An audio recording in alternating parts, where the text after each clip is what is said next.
on? Like, what was the inspiration behind this character? Well, a few things. He's broken. So you saw from a couple of trailers that we've released that he's lost someone and it's scarred him in a way. And it's like Jeff would like to say, everybody loses people, in these kinds of end of the world scenarios. So what's particular about Deacon though is that he was an ex-member of an outlaw motorcycle club, and therefore he has a love of the open road. He has a love of motorcycles. Yeah. There's a sense of brotherhood, and you can see that here in these scenes with him and his best friend Boozer. And so it was that combination that really sort of drew us to this particular character. Right, we're going to continue to learn about him as you're playing the game, correct? About him and his backstory and why he is the way he is. I mean, the bike is very important, right, as well? Like, yeah, we almost consider the bike to be another character. Yeah. Because you only get one, and you're constantly upgrading it. You're constantly trying to repair it. You need to keep it refueled. And if you lose it, you got to go find it, and you can't whistle for a new one. So you can't whistle, right, like a horse. Yeah, the refueling mechanic is a huge game design choice. I really, really like that. Can you talk more about how important it's going to be able to find fuel? Sorry. So the refueling mechanic, and actually you have to find gas to keep your bike going. It's a mechanic we haven't really seen done to this extent before. Can you talk more about that and how it changes the gameplay? Well, like in this demo, one of the things that Jeff's taking the run and gun approach. So we like to call it sandbox combat. So basically what you can do is you can run and gun, you can stealth your way through, and your goal here is to get and find a bike part, right? So you're here actually for kind of a trivial reason. You've risked your friend's life to come and get a part for your bike. And so that shows a little bit about Deacon's character. But then as you watch Jeff play through this wide linear sequence, he can play it 100 different ways. And if you watch other people play, you'll see that, okay, they didn't take this route. They didn't stop and check the trunk of this police car. And those are kind of like our treasure chests throughout the world. So you're always on the lookout for those, because that's how you're going to find ammo and health kits. And then you're seeing one of our stealth mechanics here. If you're quiet, if you crouch walk and you walk up behind an enemy, then you have the opportunity for a stealth takedown. And what can you tell us about the Freakers?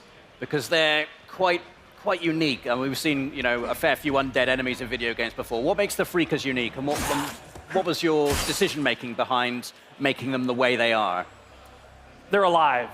They're alive. Yeah, they're not zombies. They're alive. And so that sounds trivial, but it's not, because it basically means we have a full day-night cycle in the game. Right. And they have things that they do. There's an ecosystem, and they have to eat, they have to drink, they have to hibernate. And so you will find them, like in this scenario, you'll see that there's some nests, and Freakers build nests for reasons you discover while you're playing the game. And then you can take those nest zones out in order to free up fast travel routes. So it becomes part of the metagame. But Freakers are evolving. They're living creatures who have been affected by this virus. And there's several different types. And some of our trailers you've seen, we've shown the Screamer, which is a female that can have sort of alarm system that will bring in more Freakers. Right. We have the infected bear, so it infects animals. In our last trailer, we showed mountain lion and the crows. Right, so you have so it's just it's a wide variety of challenges for the player. And like we said, the world comes for you, and that's part of it. Is that these creatures are always after you, and at night they're stronger. Yeah. If it starts raining, they become stronger.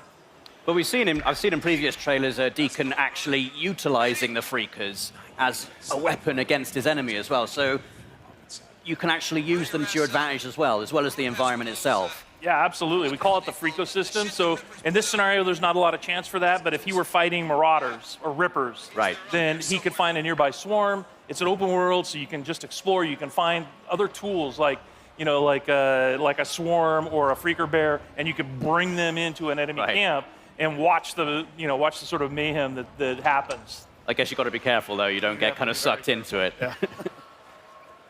I like this gun, you guys. So you have melee combat and you have gun combat. Can you talk about how you designed and balanced for both? It's like so many different scenarios require the player to determine how they want to play it, right? So that's why we have like this full set of stealth mechanics. We have a full set of weapons that you can upgrade, and in order to do that, you have to go to the human encampment. So there's survivor encampments in the world, the only places in the world where it's safe. And you have to do jobs and missions with them in order to to earn trust. And then once you earn trust, the merchants there will sell you things. Ah, I like that. And then they, it's like, and if you want to upgrade your shotgun, or you want to upgrade, or you want to buy a silencer for it, then you have to have enough trust at that encampment in order to do that. Boozer, you there? I found the part. I'm heading Nope, up got the now. bike part. Rippers! Rippers! No, no, no!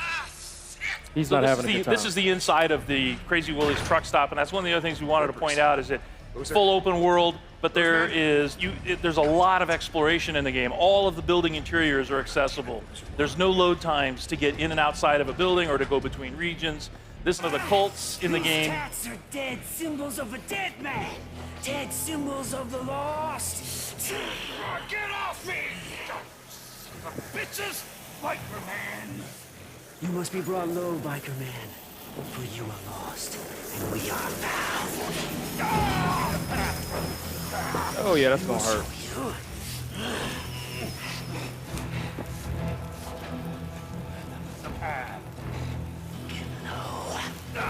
Get low.